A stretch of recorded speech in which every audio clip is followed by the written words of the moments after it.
Guys, welcome back to our channel. അപ്പം നമ്മുടെ ഇന്നത്തെ വീഡിയോ എന്ന് പറയുന്നത് എനിക്ക് ഏറ്റവും പ്രിയപ്പെട്ട, ഞാൻ ഏറ്റവും കൂടുതൽ ആഗ്രഹിച്ച ഒരു ദിവസമാണ് കേട്ടോ ഇന്ന്. എന്താണെന്നല്ലേ, എനിക്കിന്ന് ഒരു മേക്കപ്പ് വർക്ക് ഉണ്ട്. അത് ഗുരുവായൂർ വെച്ചിട്ടാണ്, ഗുരുവായൂർ അമ്പലത്തിൽ വെച്ചിട്ടാണ് ആ ഒരു മാരേജ് നടക്കാൻ പോകുന്നത്.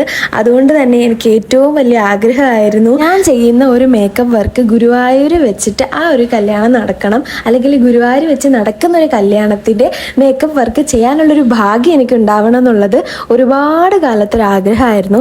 ആ ഒരു ആഗ്രഹം ഇന്ന് സാധിക്കുകയാണ്. എന്നിട്ടൊരു 12 മണിയായപ്പോഴേക്കും ഞാൻ പുറപ്പെട്ടു. ചെന്നെത്തിയത് ഒരു 3 മണിയൊക്കെ ആയപ്പോഴാണ്.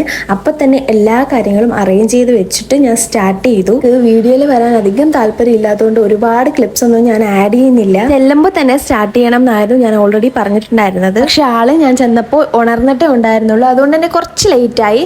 നമ്മൾ നേരത്തെ ഒരുങ്ങി നിന്നാൽ മാത്രമേ, അതിൽ നേരത്തെ നമ്മൾ തയ്യാറായി നിന്നാൽ മാത്രമേ നമുക്ക് നേരത്തെ സ്റ്റാർട്ട് ചെയ്യാനും നേരത്തെ നമുക്ക് ഒരുങ്ങി ഇറങ്ങാനും പറ്റുള്ളൂ. അതുകൊണ്ട് ഇനി എനിക്ക് വരുന്ന ബ്രൈഡ്സ് ആണെങ്കിലും ഏത് മേക്കപ്പ് ആർട്സിന്റെ ബ്രൈഡ്സ് ആണെങ്കിലും അതൊന്ന് ശ്രദ്ധിക്കാനായിട്ട് നോക്കുക കേട്ടോ. ഈവനിങ്ങിൽ വർക്കും എനിക്ക് തന്നെ ആയതുകൊണ്ട് ഞാൻ രാവിലെ മുതൽ രാത്രി വരെ അവിടെ ഉണ്ടായിരുന്നു. ഈവനിങ് വർക്കൊക്കെ കുറച്ച് അധികം സമയം കിട്ടാത്തത് കൊണ്ട് തന്നെ പെട്ടെന്ന് ചെയ്തെടുത്തതാണ്. വീട്ടിൽ ചെന്നിട്ടാണ് ഒരുക്കിയത്. ഈവനിങ്, അതായത് ചെക്കൻ്റെ വീട്ടിൽ ചെന്നിട്ടാണ് ഒരുക്കിയത്. എല്ലാവരും മേക്കപ്പ് വർക്കൊക്കെ കഴിഞ്ഞ് ഓഡിറ്റോറിയത്തിലേക്ക് പോയി. അങ്ങനെ നമ്മുടെ മേക്കപ്പൊക്കെ കഴിഞ്ഞ് പോകാനായിട്ട് പോവാം. വണ്ടി വെയിറ്റ് ചെയ്യാം.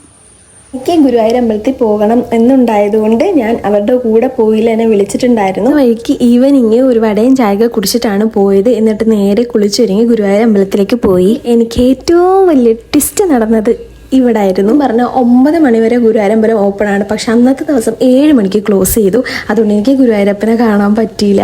പക്ഷെ മറ്റൊരു ദിവസം എനിക്ക് പോകാൻ പറ്റി. അതുകൊണ്ട് ഞാൻ പോയി കണ്ടു, തൊഴുതു. അത്രയുള്ള വീഡിയോ ആർക്കും ഇഷ്ടമായെന്ന് വിചാരിക്കുന്നു. ഇഷ്ടമായിട്ടുണ്ടെങ്കിൽ ലൈക്ക് ചെയ്യുക, ഷെയർ ചെയ്യുക. നമ്മുടെ ചാനൽ ആരെങ്കിലും ആദ്യമായിട്ട് കാണുന്നുണ്ടെങ്കിൽ ചാനൽ ഒന്ന് സബ്സ്ക്രൈബ് ചെയ്ത് സപ്പോർട്ട് ചെയ്യുക. മറ്റൊരു വീഡിയോ ആയിട്ട് നമുക്ക് വീണ്ടും കാണാം. ബൈ.